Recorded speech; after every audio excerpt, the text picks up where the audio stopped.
E agora, quero chamar aqui no palco Yin Hsieh, o chinês mais querido do Brasil. Ô!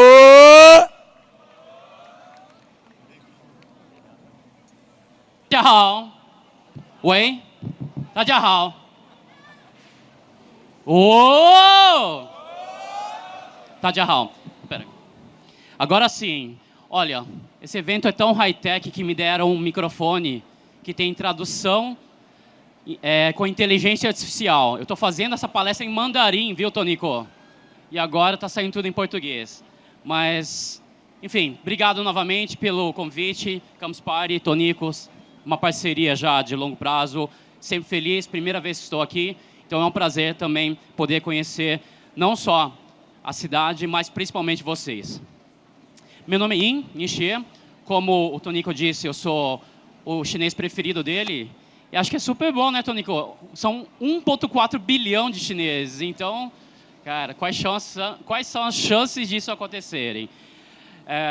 Bom, me apresentando rapidamente, Yin Hsieh, sou sócio da Chinovation, sócio da Gouveia China Desk também. Faço diversos projetos e comecei nesse mercado de tecnologia já há bastante tempo, desde o startup do Submarino, acredito que alguns de vocês conheçam. Mais recentemente, em 2013 e 2014, eu trouxe a Xiaomi para o Brasil. Estou vendo alguns celulares aqui, marca Xiaomi também. Alguns Xiaominions, olha, levanta aí, ó. Quem são os Xiaominions aqui da plateia? Aê, muito bom. E acho que isso é interessante, que esse público aqui, ele já é familiarizado com a tecnologia. Mas eu vou trazer alguns lados diferentes da China que talvez vocês não conheçam. Quando a gente busca sobre China, normalmente a gente tem esse tipo de resultado no Google. Essas fotos, que são fotos montadas, fotos reais, fotos recentes, fotos antigas, mas sempre com viés. Viés da mídia ocidental, viés dos meios de comunicação, viés de alguns interesses. E algumas dessas fotos, talvez a gente nem saiba se são reais ou de fato não. E quando a gente fala de chineses, o Tonico já me conhece, o Dado também, mas provavelmente o chinês mais conhecido é esse daqui, o Jack Chen, certo? O Jack, ele tem uma relação até interessante com o Brasil, porque ele é garoto propaganda da Embraer. Ele veio, esse aqui é uma foto tirada aqui no Brasil, quando ele veio buscar o avião dele, e ele tem 2 jatos Embraer. Mas o Jack mais conhecido é esse daqui, o Jack mais recente. Eu tenho um filho de 11 anos. Outro dia a gente estava começando a assistir um filme do Jack. Eu falei, olha, esse aqui é o meu ídolo de infância. Ele falou, o Jack da Shopee? Ele não conhecia o Jack. Isso que é interessante, porque ele começa a trazer outras perspectivas e outras visões. Mas o Jack que eu quero apresentar para vocês é esse daqui, o Jack Ma. Jack Ma, cofundador do grupo Alibaba. E o que é interessante é que o Jack, ele criou a empresa junto com 17 pessoas. 17 pessoas. Já não é muito comum a gente criar uma empresa com várias, imagina com 17. Mas ele é o rosto mais conhecido. Ele é o rosto, ele é o espírito empreendedor e inovador digital da China atual. Eu acredito que muitos de vocês já conheçam, principalmente pelas empresas e por um dos negócios. E o que eu costumo dizer é que o Jack, ele é o cara mais conhecido até essa fase de 2019. Porque a partir disso, a gente tem o outro cara, o Colin Huang. E lembre bem o nome desse cara, porque provavelmente a partir desse final de ano, a partir do ano que vem, esse cara também vai influenciar muito nas nossas vidas aqui no mercado brasileiro. O Dado assistiu várias vezes minha palestra, eu trazia esse cara, mas esse cara aqui, até então, não tinha uma relação nenhuma com o Brasil. Esse ano de 2023, a gente vai ter muito dele.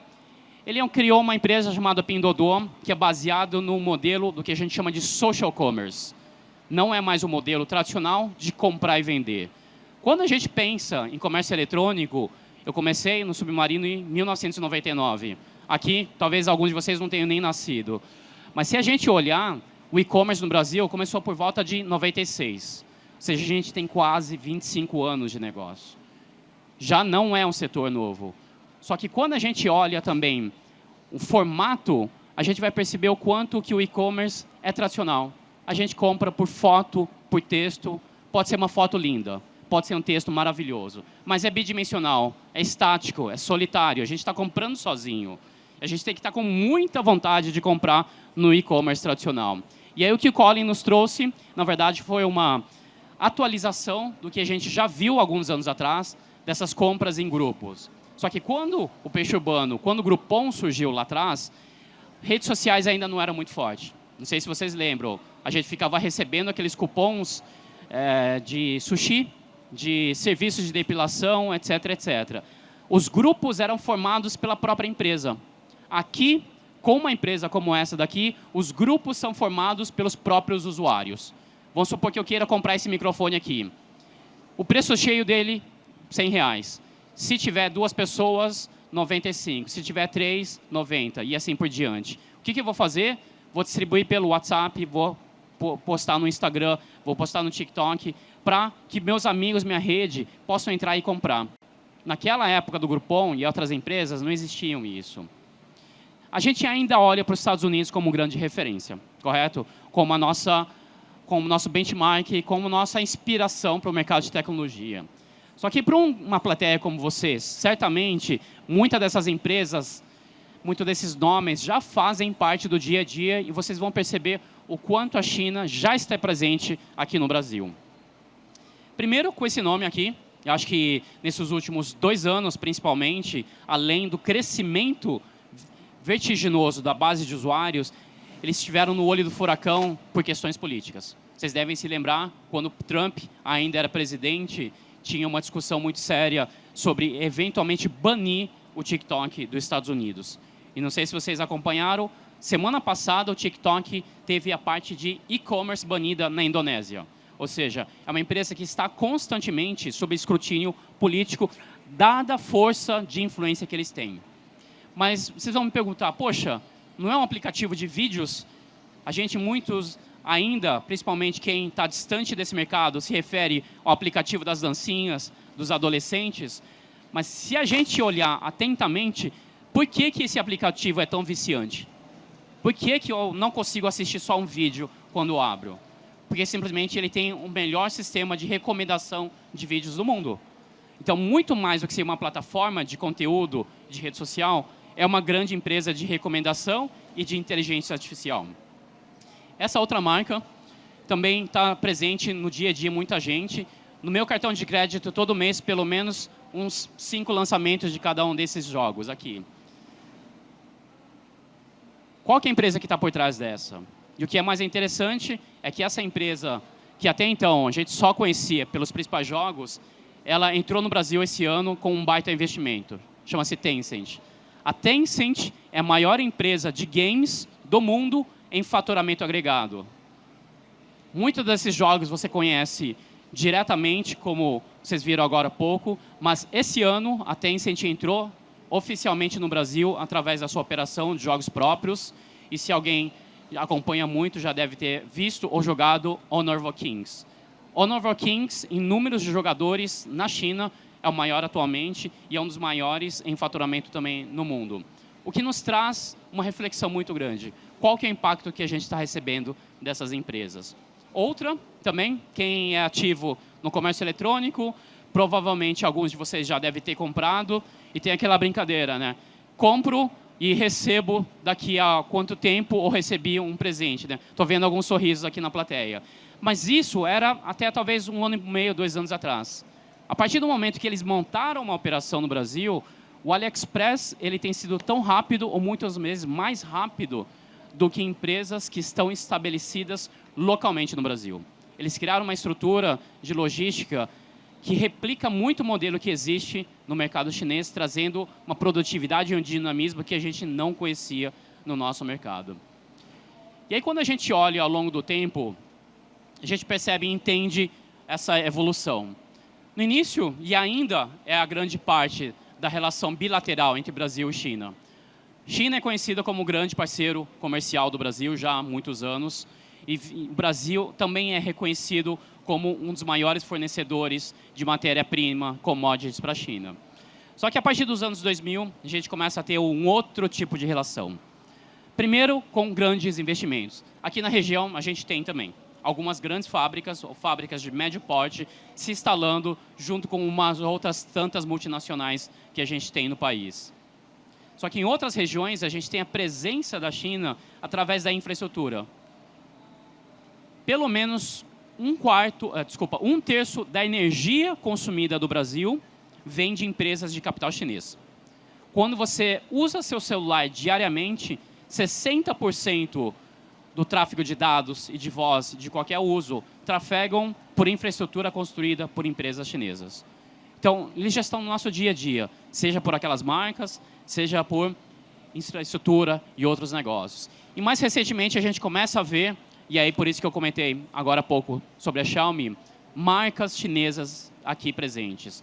Até então, quando a gente olha no nosso corpo, quanto dos nossos produtos no nosso corpo, no nosso dia a dia, no nosso quarto, são fabricados na China? Provavelmente um percentual relevante. Só que uma boa parte ou não tem marca, ou são de marcas ocidentais que mandaram produzir na China. A partir da Xiaomi, a gente começa a ver marcas chinesas relevantes globalmente de qualidade. Fenômeno que não existia até então. E foi só o primeiro movimento. E hoje a gente vai ver muitas dessas outras marcas e vários outros fenômenos que estão acontecendo ao longo do tempo. Aqui para vocês colocarem um pouco nessa perspectiva também de linha do tempo e dar um pouco o nome aos bois. Provavelmente alguns de vocês já utilizaram, conhecem, estão por dentro das empresas ou alguns nomes talvez novos para vocês. Fato é, de novo, que eles já estão presentes. Tanto através das empresas, quanto também através dos investimentos. Investimentos em empresas, talvez que a gente não conheça tanto, empresas de infraestrutura, B2B, daquelas que prestam serviço para outras empresas, mas algumas grandes marcas. E esse fenômeno vai se aprofundar ainda mais ao longo dos anos. Então, se você é um empreendedor e busca investimento ou negócios com as empresas de qualquer lugar do mundo, comece a olhar também para a Ásia, principalmente para a China, como uma grande possível fonte de parceiros e de investimentos ao longo do tempo. E o que nos traz ao longo desse tempo, e o que criou essa base tudo para que a China chegue ao patamar que a gente tem atualmente? Primeiro, é isso daqui. Eu gosto de trazer essa foto em primeiro lugar sempre, porque é uma realidade que eu vivi na pele. Então, o que é interessante, não só isso presente fisicamente na China, mas é uma influência cultural que os chineses, ou descendentes, como é o meu caso, levam para o mundo todo. A competição, a concorrência. Essas aqui são duas fotos tiradas antes da pandemia. Mas, nos últimos meses, eles começaram a repetir também. Uma foto de uma feira de empregos. E essa não é das maiores feiras. E uma foto de um vestibular na China. Então, diariamente, os chineses acordam competindo. Que eu brinquei agora com o Tonico. Competindo pela amizade dele, 1,4 bilhão de pessoas. Imagina você competindo por emprego. Imagina você competindo por uma vaga na universidade. Imagina você profissional competindo por uma posição em algum negócio ou você empreendendo. Cada empresa que a gente tem no Brasil, cada negócio, talvez a gente tenha meia dúzia de concorrentes que são da nossa região ou algumas dezenas pelo país. Quando a gente pega qualquer modelo de negócio na China, a gente tem milhares de concorrentes. Então imagina a ferocidade, a agressividade e o quanto cada uma dessas empresas precisa performar para conseguir se sobressair. Dentro de uma disciplina de trabalho, do que a gente chama de 996. 9 horas da manhã, às 9 horas da noite, trabalhando 6 dias por semana. Isso é uma realidade que não está em julgamento se é o correto ou não. Mas é a realidade atual e é a realidade que se impõe aos concorrentes. Então, quando você olha para um chinês, quando você trabalha com uma empresa chinesa, independente do fuso horário, é bem possível que ele te responda rapidamente. Porque essa é a realidade deles. Só que, por outro lado, as gerações mais recentes, mais novas, eu sei que o Dado vai falar sobre a geração Z, não estão aceitando isso já tão bem. Eles estão em outras condições financeiras, o mercado está diferente, eles começam a ter influências de outras regiões. Mas, até pelo menos aqui a 2, 3 gerações, essa vai ser a realidade do mercado chinês em qualquer segmento. E o que é interessante, só vou voltar esse slide, porque essa é uma disciplina de trabalho que eles levam para o mundo todo. Aqui na região, a gente tem muitas multinacionais, muitas asiáticas, inclusive. Eu sei que eles trazem essa cultura também. E de início é sempre um choque entre cada um dos lados se entenderem. E os chineses estão se passando exatamente por esse momento. E, de novo, vocês como profissionais, como empreendedores, começam a ter esse tipo de oportunidade que, se você começar a entender, e não precisa falar mandarim, até porque, como eu disse, esse microfone tem tradução automática, né? Mas, se você entender a cultura chinesa e principalmente a cultura organizacional, você vai ter muita vantagem ao lidar com esse pessoal aqui. Dentro de um ambiente onde a gente tem formação de mais do que o resto do mundo, somado em formandos, em graduandos dos cursos de ciência, tecnologia, ciência da computação, matemática, estatística, etc, etc. E aqui, hoje, vocês vão perceber que eu vou trazer alguns números que já não são super recentes. Por que eu estou fazendo isso? Para vocês verem que isso já vem um fenômeno de ao longo de alguns anos. O que estamos vendo agora é o resultado plantado no mínimo de 20, 30 anos. E por isso que a gente vê fenômenos como esse daqui. É o tempo que as principais empresas de tecnologia da China levaram para dominar mais de 50% do seu mercado doméstico, comparado com as empresas americanas. Então, algumas americanas nunca chegaram a atingir mais de 50%. Em outras, comparado com os chineses, vocês podem ver a velocidade. Lembrando, de novo, um mercado de mais de 1,4 bilhão de pessoas. Para empresas, principalmente o que a gente chama de unicórnios, que são aquelas empresas, aquelas startups privadas, ou seja, não abriu capital ainda, que valem mais de $1 bilhão, os unicórnios. Os unicórnios chineses levaram quase metade do tempo dos americanos para chegar nesse status. Sendo que, obviamente, ainda são em maior quantidade os americanos. Os chineses representam talvez cerca de 2/3 do total de americanos. Apoiados por uma base de uma classe média gigantesca. Dependendo da fonte que você usa, são 300 a 400 milhões de pessoas. Isso significa o quê, pessoal? A terceira maior população do mundo, só depois da China, da própria China e da Índia. Dentro de um comportamento de uso de tecnologia que talvez nos aproximem mais do Brasil e da China, da questão da maturidade. Quando a gente olha alguns setores, por exemplo, uso de internet, uso de sistemas financeiros, fintechs, uso de e-commerce, ao invés de usar a tecnologia seguinte, eles saltaram para a posterior. Vamos lembrar um pouquinho o uso de internet aqui no Brasil, no final da década dos anos de 1900 e início dos anos 2000.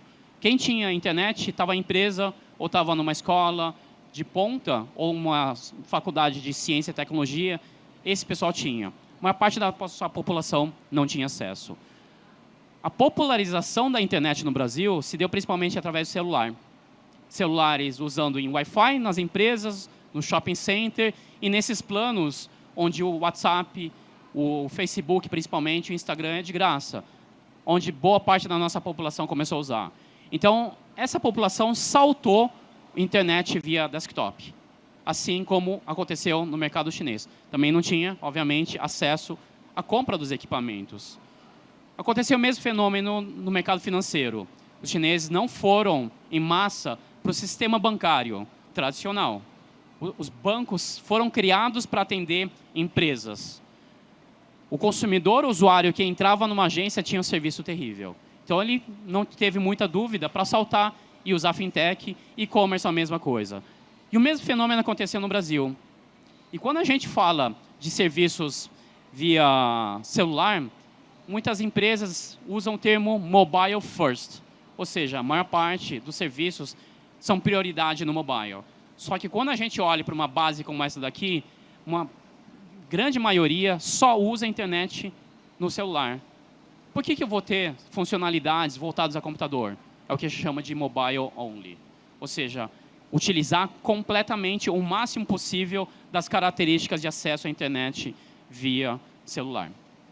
No mercado com muita abundância de capital, como eu acabei de falar para vocês, muitos acabaram abrindo o capital das suas empresas num ciclo positivo, completo e virtuoso de abre capital, depois o dinheiro volta para os investidores, para os empreendedores que reinvestem em outras empresas e inicia ou perpetua esse ciclo, que é o que começou a acontecer no Brasil com mais intensidade nos últimos 3 anos?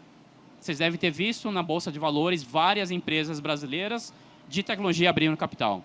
E aí, independente do resultado que eles venham tendo, se estão melhor ou pior, fato é que isso já vem acontecendo.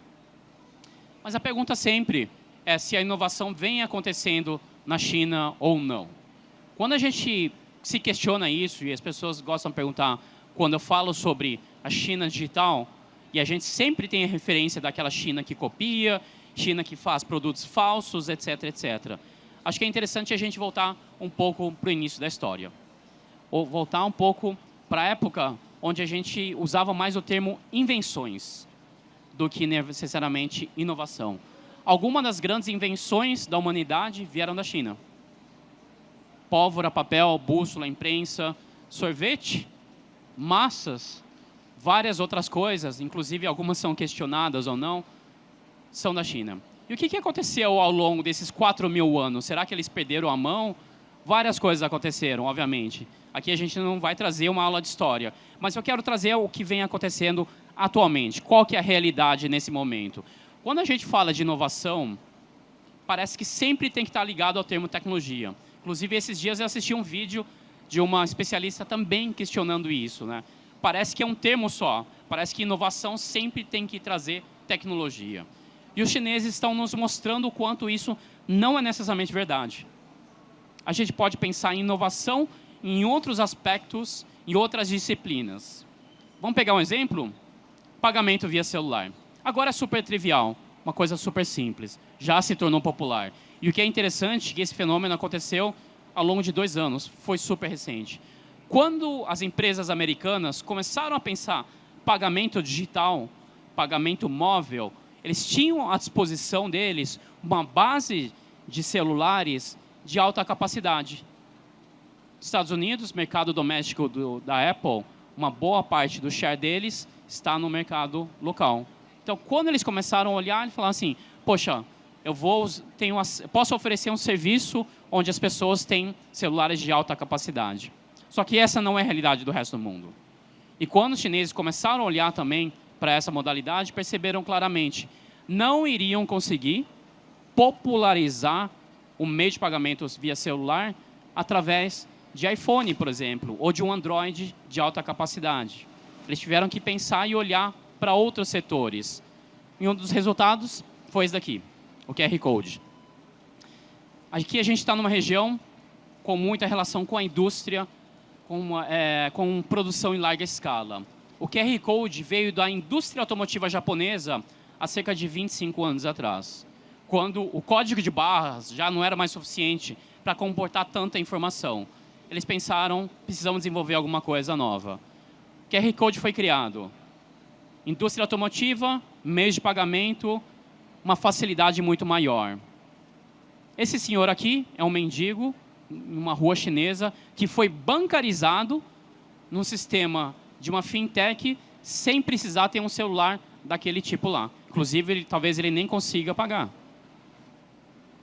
Mas 800 milhões de pessoas na China foram bancarizadas dessa forma. Não conseguiriam nunca fazer através daquele celular de baixa capacidade.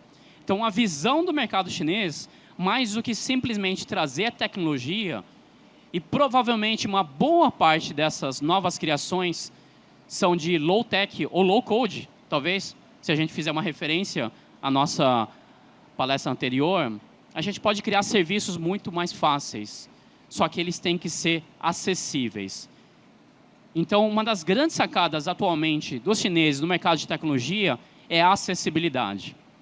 Quando a gente lançou a Xiaomi no Brasil, um dos principais slogans era inovação acessível. Por que eu preciso vender o celular tão caro? Por que eu preciso ter um ciclo de vida do celular que ele é lançado com preço lá em cima para depois descer? Isso é uma lógica que foi criada, talvez em alguns mercados e algumas situações faça sentido, mas ela não precisa ser a realidade para sempre. E a gente pode pegar a mesma referência em outros setores.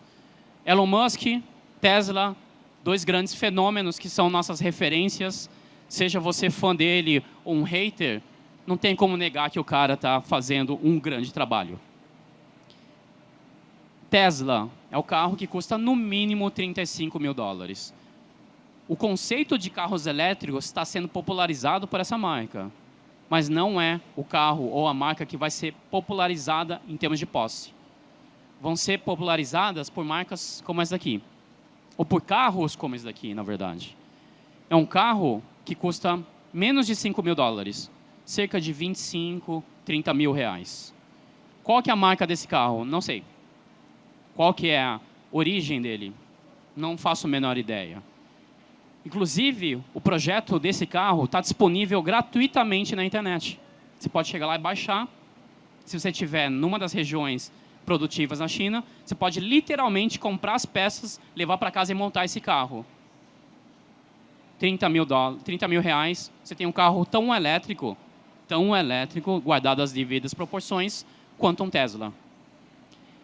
E não é um fenômeno só chinês. Esse carro está entrando no mercado mexicano já nesse ano, nesse finalzinho do ano, e as perspectivas é que ele também entre no resto da América Latina em breve. Quem que vai impactar mais o segmento de carros elétricos? Tesla ou esse carinha aqui? Qual que é o carro que eu vou ter em casa? Talvez um desse. Carro feio. Carro que talvez não seja nem tão seguro, mas um carro elétrico. Essa senhora não precisa de um Tesla. Talvez ela nem consiga ter. Mas ela tem um carro que é o suficiente para ela ir diariamente, levar a criança para a escola, ir para o supermercado, ir para o trabalho, fazer os afazeres diários. Ela não vai pegar a estrada. Inclusive, talvez 60, 70 km por hora já seja suficiente para a vida dela. Quando a gente pensa, traz esses exemplos do mercado chinês, a gente olha ao longo da linha do tempo, a penetração do digital na China já era muito relevante em 2017. Esse aqui é um gráfico do Boston Consulting Group, uma das principais consultorias de gestão do mundo. Em 2017, a China já era o segundo país com maior penetração do digital na sua economia. O segundo, lembrem bem, Estados Unidos está aqui em quinto, Brasil, inclusive, não está tão mal, está em décimo. Durante o período auge da pandemia, esse número chegou a mais de 40%. Em alguns setores especificamente, eles foram muito mais impactados, como o comércio eletrônico. Antes da pandemia, cerca de 1/4 do varejo chinês era através de e-commerce. Então aqui, 4 chineses compram, um está comprando via e-commerce, sendo que eles já eram 60% do e-commerce global. No período auge da pandemia, pessoal, isso ultrapassou 50%. Obviamente, restrições, obviamente, um monte de dificuldades aconteceram. Esse número, ao longo do tempo, já diminuiu. Inclusive, é muito questionado. Não sei se vocês já tiveram experiência, outro dia até achei engraçado quando eu fiz isso. Eu entrei no supermercado, eu estava vendo um produto lá, e aí eu saquei o aplicativo da própria loja, comprei, e aí eles tinham Pickup Store. Eu não saí da loja e peguei o pedido já. Isso foi e-commerce? Dependendo de algumas definições, talvez não. Por isso que cada vez mais o mercado chinês adota termos como negócios digitais. Inclusive, o que eu digo para os meus amigos do comércio eletrônico, eu falo, pessoal, sabe qual que é o problema do e-commerce? É a palavra commerce. Porque sempre vai se fazer referência ao modelo tradicional. Ao modelo de comprar e vender, por exemplo. Eu nasci aqui no Brasil, venho de família chinesa. Há muitas gerações lá na China, a gente já era comerciante. E aí, quando eu comecei a trabalhar com e-commerce, meus pais falaram assim, filho, a gente já faz isso há muitas gerações. Eu achava que eu estava fazendo uma coisa super sensacional. É porque a gente estava replicando o modelo.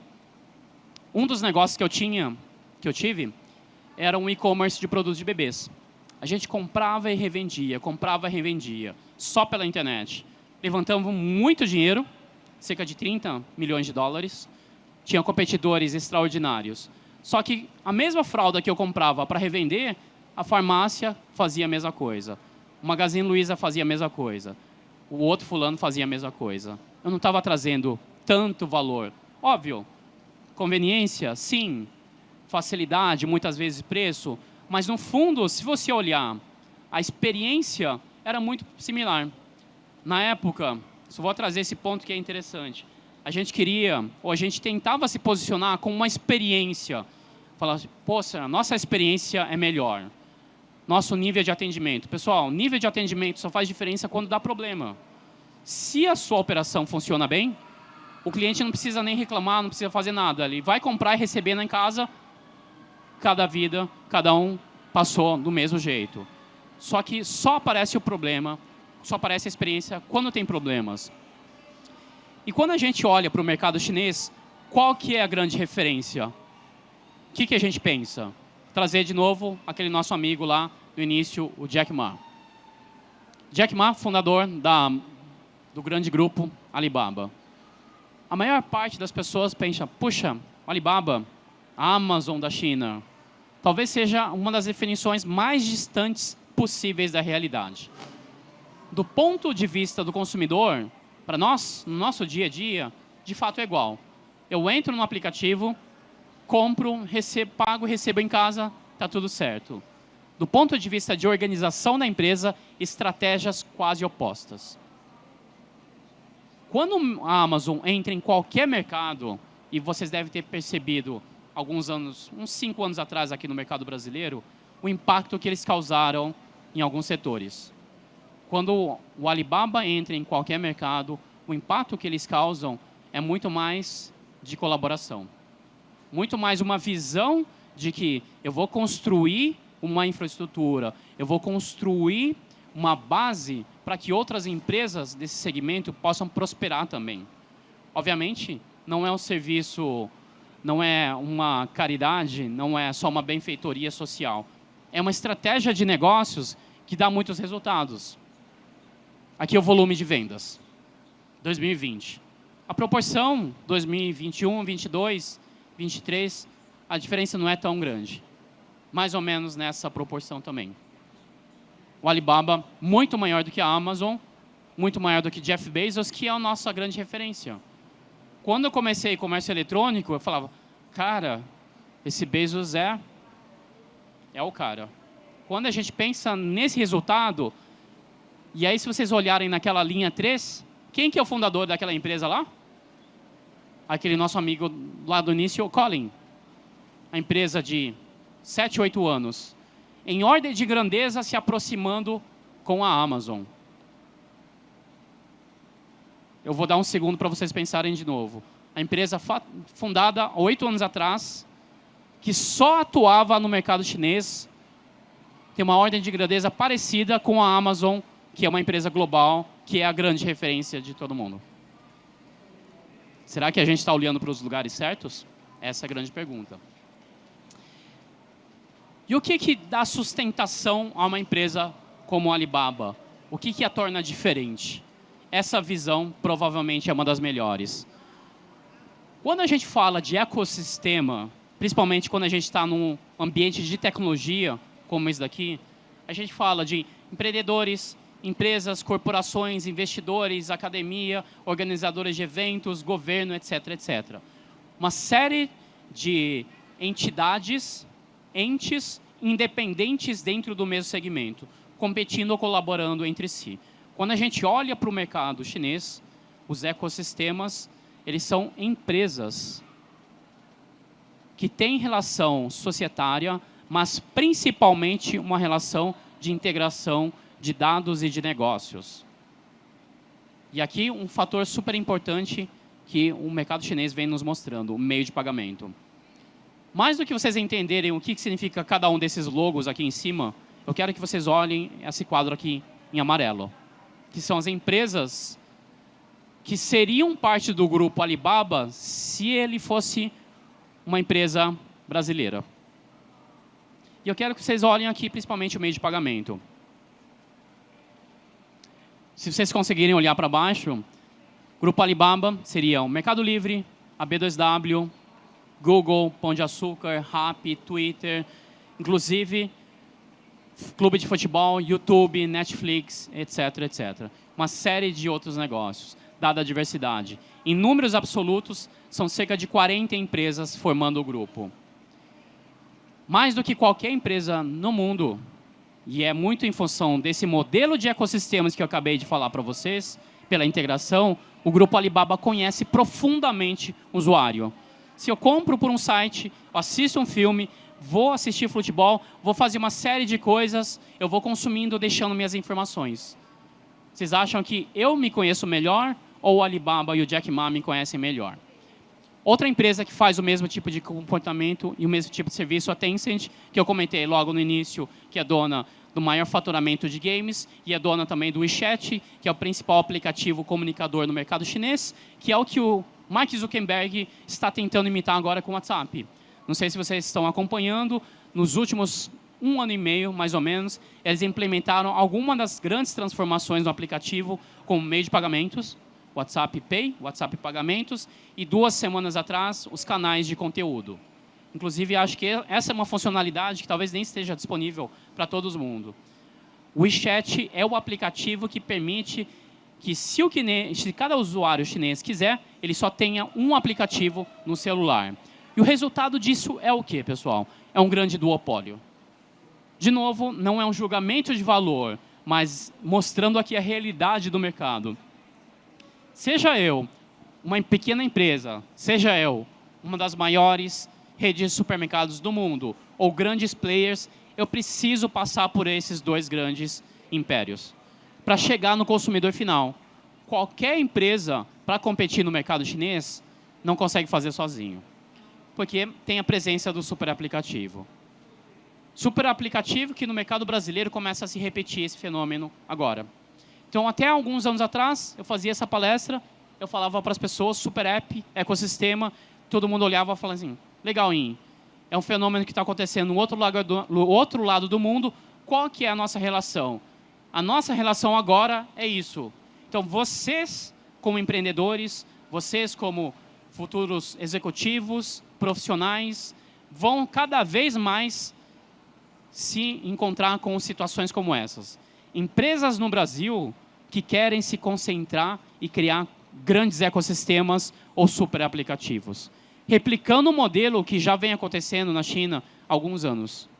Então, vocês, estando hoje assistindo essa palestra, vão começar a entender cada vez mais as nuances, como essa daqui. Um meio de pagamento que surgiu para você pagar uma compra no Mercado Livre. Quantas coisas você pode pagar agora com o Mercado Pago?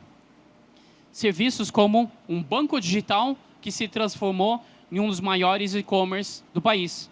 Eu sou correntista do Banco Inter, pelo menos 10% das compras na internet eu faço por esse aplicativo. Inclusive, eu ganho desconto e cashback. E são modelos que vão se replicando tanto no mercado brasileiro quanto no mercado chinês nesses modelos. Empresas que são digitais e vão para venda de produtos não só tradicionais, mas também perecíveis no offline. Empresas que surgiram para vender determinado produto e começam a vender perecíveis também. Quando vocês poderiam imaginar que você podia comprar um molho de tomate no Magazine Luiza? E não só comprar molho, mas também consumir conteúdo. E um movimento que se mostra dessa forma. Esse gráfico aqui foi publicado pelo grupo Magazine Luiza há pelo menos 2 anos e meio. Replicando basicamente o mesmo modelo que o Alibaba já vem fazendo. Inclusive, o Fred Tajano falou em matérias, em entrevistas, que o Magazine Luiza é o Alibaba do Brasil. O que significa isso? Reproduzindo todo esse modelo que eu estou falando para vocês hoje. Então, como um modelo mental, para vocês entenderem como que funciona essa estrutura, um dia que vocês quiserem analisar detalhadamente algum negócio, alguma empresa, entender a lógica de onde vem, vocês podem olhar esse gráfico que eu criei aqui. Esses 4 pilares. Mas eu chamo muita atenção desse que está em vermelho, que é a digitalização de tudo. O que eu comentei para vocês no início do Jack Ma. O Jack Ma ele não quer só aumentar o share que ele tem dentro do comércio eletrônico.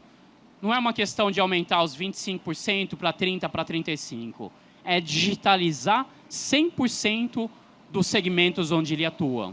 Seja comércio eletrônico, seja serviços, seja inclusive hotelaria, seja qualquer segmento que pode ter um negócio digital. ou seja, a economia inteira.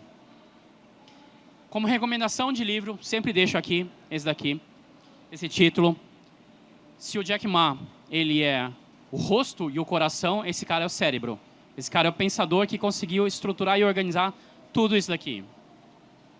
Inclusive, o Magazine Luiza tinha uma época que dava uma cópia desse livro para cada um dos principais executivos. E o que vem acontecendo no mercado chinês ao longo desses anos mostram o quanto a gente pode ter outras referências do mercado local. Vocês lembram daquele meme? Ou quando, aliás, quando aparece no LinkedIn, não sei nem se chama meme, né? Acho que também a gente pode usar esse termo, né? Aquele que diz: Uber não tem carro, Airbnb não tem quarto e o Alibaba não tem estoque. Aliás, não só tem estoque, como tem loja. Óbvio que não é para tudo. Mas essa daqui é uma das principais redes de supermercado do grupo Alibaba. Inclusive, no mês passado foi anunciado que eles estão entre os 10 maiores negócios do varejo supermercadista da China. É uma rede conectada, é uma rede altamente tecnológica que vem trazendo uma diversidade e mostra o quanto que, mesmo no e-commerce, pessoal, cada segmento tem que trazer uma experiência diferente. Vocês lembram a primeira vez que vocês foram comprar um celular, um computador, um livro, qualquer uma dessas coisas na internet? A sua expectativa é o que chegava na sua casa seria igualzinho o que estava na foto.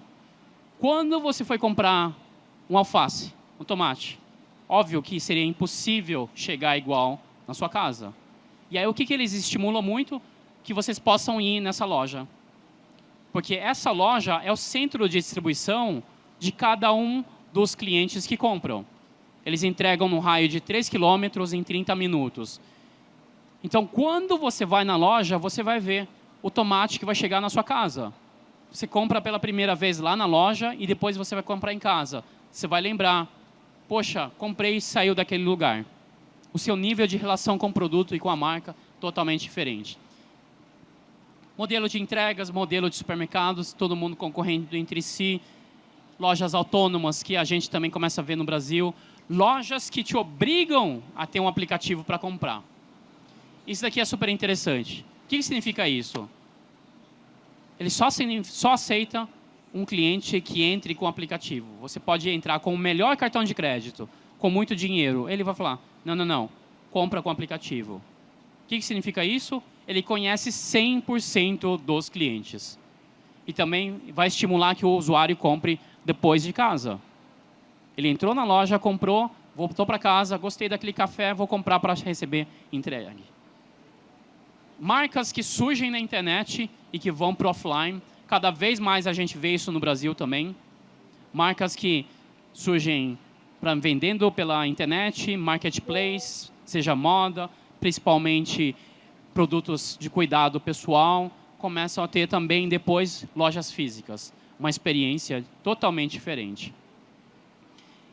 Empresas, produtos de tecnologia. Como eu comentei para vocês, eu trouxe a Xiaomi para o Brasil em 2013, 2014. Fiz parte da equipe que fez esse processo. Quando eu fui para a China, uma das coisas que mais me chocaram foi entender que a Xiaomi não era uma marca de celular. Você vai me perguntar por quê? A Xiaomi é uma empresa de relacionamento baseada em produtos de tecnologia. Inclusive, naquele período que a gente estava lá, uma das grandes discussões era: vamos dar celular de graça para as pessoas? Como assim, dar celular de graça? Pensem bem. 90% das vendas na época da Xiaomi era celular.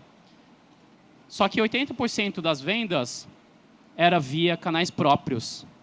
Então, a Xiaomi conhecia quando o sujeito comprou um produto, um celular, comprou uma TV, comprou um roteador, comprou isso, comprou aquilo, etc, etc. Nenhuma grande marca, talvez tirando a Apple, tem esse domínio da relação com o consumidor final. Então, a Xiaomi foi percebendo determinado percentual da minha base de usuários comprava o celular e depois me gerava mais X dinheiros ao longo do tempo. E aquilo lá se transformaria em lucro. Então, eu poderia dar o celular porque ele iria entrar na minha base de usuários, de clientes ao longo do tempo. Imaginem você, um concorrente da Xiaomi, ganhando todo o seu dinheiro, vendendo celular, e um dia ele vai lá e de graça. Isso começou a alterar muito toda a estrutura no mercado chinês ao longo do tempo. E eu quero trazer agora toda essa realidade para o mercado brasileiro. Isso aqui é interessante porque eu comecei a atualizar umas 2 semanas atrás o que vem acontecendo nesse instante aqui. Muitos de vocês já estão acostumados a comprar via comércio eletrônico, alguns compram cross-border, comprando produto da China. Vocês devem ter sentido na pele ou no bolso essa discussão sobre imposto. Se vai ter ou não vai ter, quanto que vai ter proibição ou não, etc. Quando estava no auge dessa discussão, eu dei uma entrevista e eu falei assim, e eu vou dizer nominalmente o nome das empresas. A Shein, ela não vai ser tão impactada pelo imposto, porque a grande vantagem competitiva dela não é só imposto. É reorganização da cadeia de distribuição e de fabricação. Diferente de uma indústria tradicional, que você produz a sua mercadoria, coloca lá na loja, espera que o cliente vá lá comprar, essas empresas quase produzem sob demanda. E não é só uma demanda do varejista, é uma demanda da cadeia de valor inteira. Então, literalmente, você está aqui, me assistindo, falando nessa palestra, saca seu celular, começa a fazer uma compra, esse pedido vai cair numa fábrica chinesa. Ele vai produzir, ou já está produzindo, e vai chegar aqui em 1 semana, 2 semanas. Quantos intermediários foram retirados nesse processo? No mínimo 4. Um distribuidor chinês, um exportador, um importador brasileiro, um varejista aqui no Brasil. Quanto de custo significa isso? Quanto de demora de tempo de entrega? Quanto de perda de estoque ou de produtos de estações passadas, de coleções, ou de demora para as inovações chegarem? Essas empresas aqui, mais do que olhar simplesmente que estou comprando produto chinês barato, eles estão introduzindo as novas marcas chinesas para o Brasil. Quando a gente pensa lá atrás, e aí eu vou trazer de novo a Xiaomi, a gente entrou pela venda online. As marcas já existiam, uma série delas. Todas precisaram passar por canais de distribuição, seja varejo, seja uma operadora. Pelo e-commerce cross-border, eu já não preciso mais. Pelo menos no lançamento. Eu consigo testar mercado sem ter uma presença muito grande aqui. Novos produtos, novas marcas vão começar a chegar cada vez mais ao consumidor final, sem que ela precise estar numa loja física aqui. Inclusive, em qualquer cidade. Manaus, você pode ver um produto, você pode ver tanto quanto eu estou lá em São Paulo ou em qualquer lugar aqui do país, sendo lançado aqui. A Xiaomi já fez lançamento simultâneo de produtos para a China e o mercado brasileiro. E essas empresas todas estão permitindo isso. Só trazendo aqui, para fechar um pouco para vocês entenderem esse modelo. Como eu comentei no início da palestra, eu falei sobre o e-commerce tradicional. E o que eu estou chamando de Big Six, que são as 6 maiores empresas de comércio eletrônico chinesa, elas estão trazendo, além de todos os produtos chineses, novos modelos. Principalmente esses últimos 3 aqui. Baseados em social, em content, ou seja, conteúdo, live, transmissão de vídeo ao vivo e grupos. Trazendo modalidades que a gente não está acostumado a ver no Brasil. Eu fiz algumas estimativas ao longo dos últimos meses. Possivelmente, nos próximos 3, 4 anos, mais de 50% do mercado brasileiro de e-commerce vão ser dominados por esses caras aqui. Vocês podem me cobrar. Vou pedir para o Tonico me chamar todos os anos, nos próximos anos, aqui, para falar com vocês. Fechado? Daqui a 3 anos, daqui a 4 anos, esses caras vão ser mais de 50% do nosso e-commerce. Vendendo produtos chineses, vendendo produtos brasileiros, não importa. São os grandes canais. A mesma coisa acontecendo em outros setores, celular. Se eu pedir para fazer uma amostra aqui, quantas marcas de celular tem nessa plateia aqui? Isso porque a gente está falando de um público altamente tecnológico que tem acesso a marcas que talvez poucos conheçam. Na China, são pelo menos 50 marcas de celulares relevantes. 50. 10 dominam os tops. Quantas de vocês conhecem alguma dessas marcas aqui, além da Xiaomi, da Realme, talvez? O Brasil são 40 milhões de celulares por ano. 40 milhões. Um dos maiores mercados em faturamento, em volume de vendas, dominado por 4 marcas. Se a gente falar de marcas brasileiras, talvez a gente tenha um dígito forçando um pouco a barra. Esses caras vão mudar bastante o nosso panorama ao longo dos anos. Por que eu estou trazendo isso? Para vocês terem a perspectiva de quais são as oportunidades ou as ameaças, obviamente depende de onde você está trabalhando, o que você está fazendo, que esses caras podem trazer. Operadoras também, serviços de telecomunicação, a gente está acostumado a tantos nomes no nosso dia a dia, AWS, Cloud, Azure, etc, etc. E, de novo, as marcas de carros elétricos. Esse daqui está na outra ponta. Infelizmente, não é o carro lá de 25 mil reais. São carros de 150 mil reais. Mas eles estão vendendo num volume que, apesar de pequeno, vocês já podem ver na mídia que eles estão impactando e forçando as marcas brasileiras, marcas estrangeiras que estão no Brasil, a baixar o preço dos seus carros elétricos. 150 a 200 mil reais. Não é um carro barato. Entre 1.000 a 3.000 unidades por mês, esses caras estão vendendo. É quase irrelevante em termos de números, mas é o suficiente para mostrar que tem coisa nova acontecendo. Quando eu trouxe a Xiaomi para o Brasil, uma das principais dificuldades que a gente enfrentou foi da concorrência do lobby das marcas existentes. Esses caras estão enfrentando a mesma coisa agora, da indústria já estabelecida no Brasil. E vai acontecer. Só que esse cara não é uma startup. Esse cara aqui, em volume, provavelmente vende mais do que as empresas brasileiras, as empresas instaladas no Brasil, todas somadas.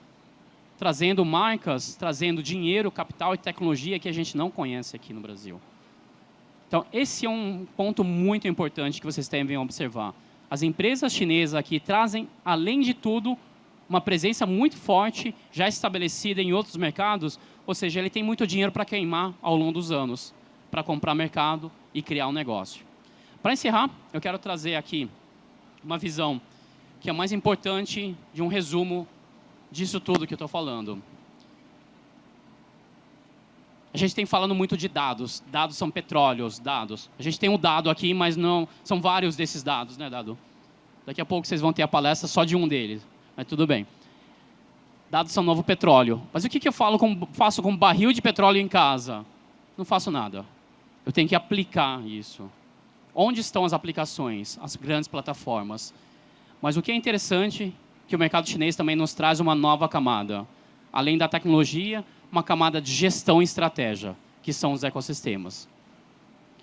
Anteontem, eu li uma matéria que saiu até em março na Harvard Business Review, falando sobre uma escola de gestão chinesa.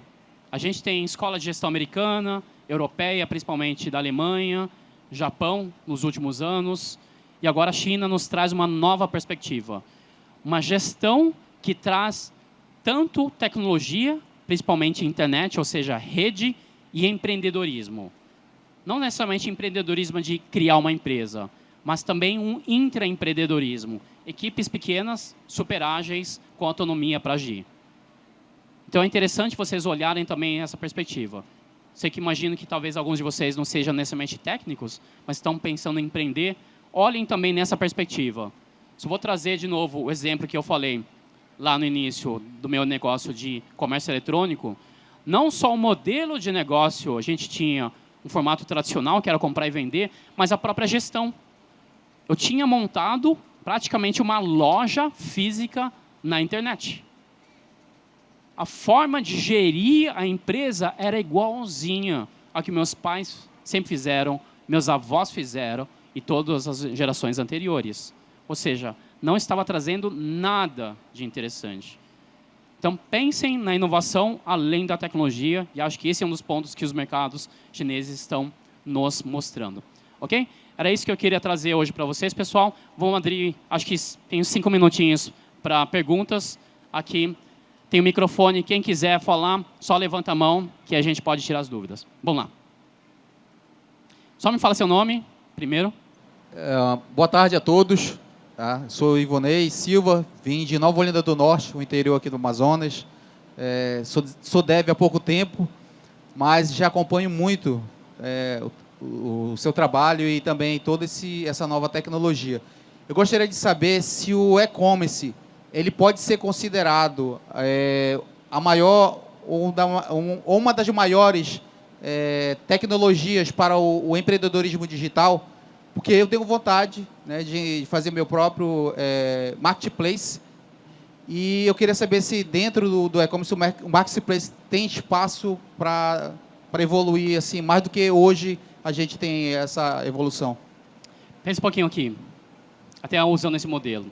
O e-commerce ele é a parte transacional. Então, eu posso comprar um produto físico, posso comprar um curso digital, um infoproduto, posso comprar um serviço.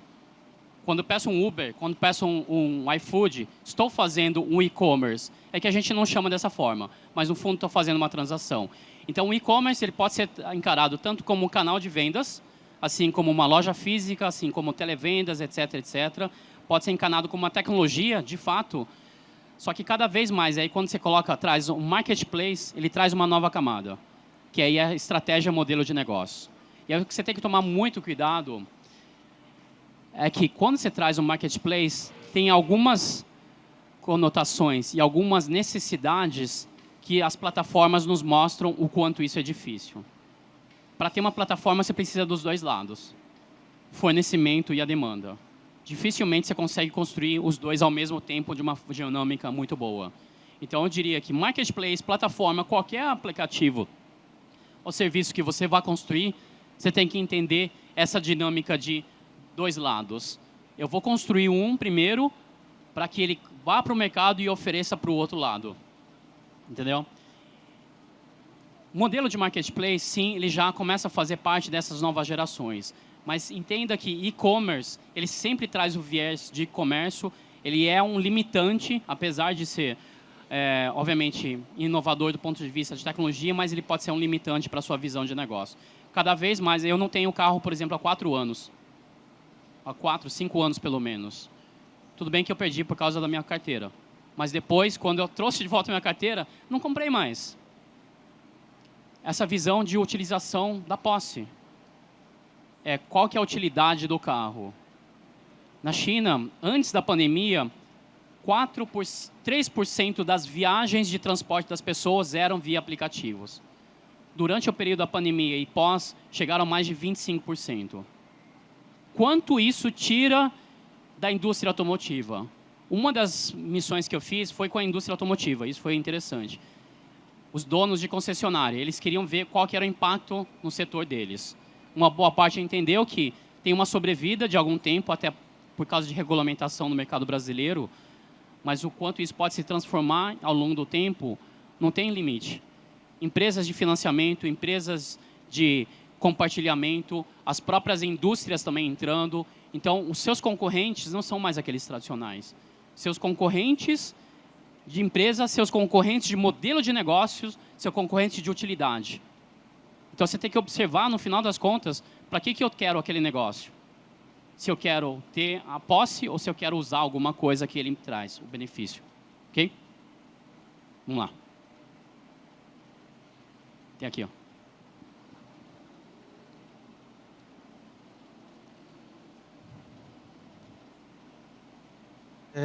Olá, prazer. Eu me chamo Victor, sou atuante no mercado da construção civil, de projetos de construção. E o mercado da construção civil assim, é um mercado mais arcaico comparado com outros.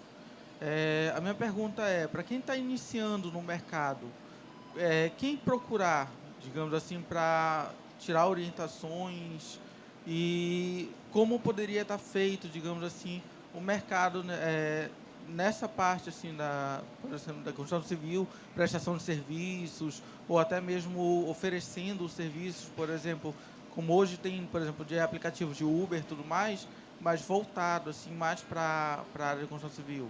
Uhum. Acho que ao invés de você começar a olhar já oportunidades pontuais, tem uma visão um pouco mais geral sobre as coisas. E também olhar para outros segmentos que tenham características muito parecidas.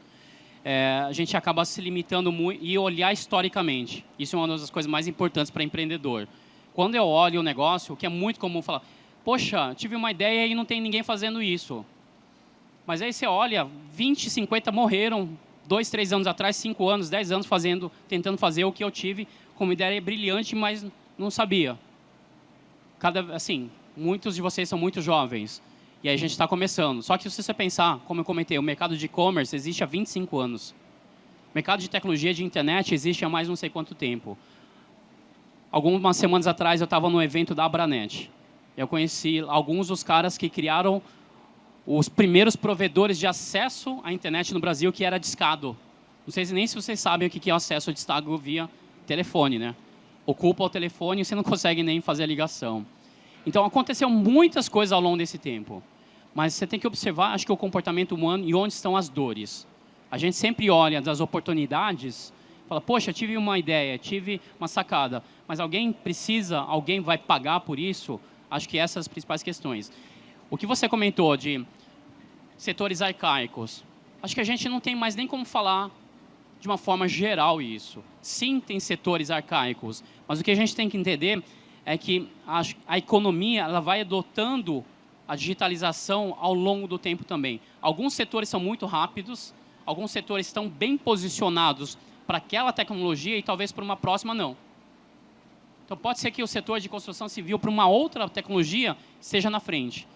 Eu vou trazer o exemplo do e-commerce para vocês de novo. Quais foram as primeiras categorias de venda de produtos no e-commerce? Livros, CDs. Vocês lembram? Produto que é fácil comparar. Você sabe quando um CD é aquele CD. Produto de ticket baixo. Então, se eu comprar e perder também, tanto faz. E frete baixo. E aí depois começaram a entrar em outras categorias. Categorias de eletrônicos, computadores, etc, etc. Depois chegou a roupa. Roupa foi uma das últimas categorias. E aí depois, alimentos perecíveis e supermercados. Então, existe a curva da adoção também de tecnologia nos setores. Então, você tem que perceber o quanto isso e cada um faz sentido. Dos setores e dentro do próprio setor também. Então, se você olhar o setor arcaico, mas todo setor tem empresas super inovadoras. E essas que vão dominar.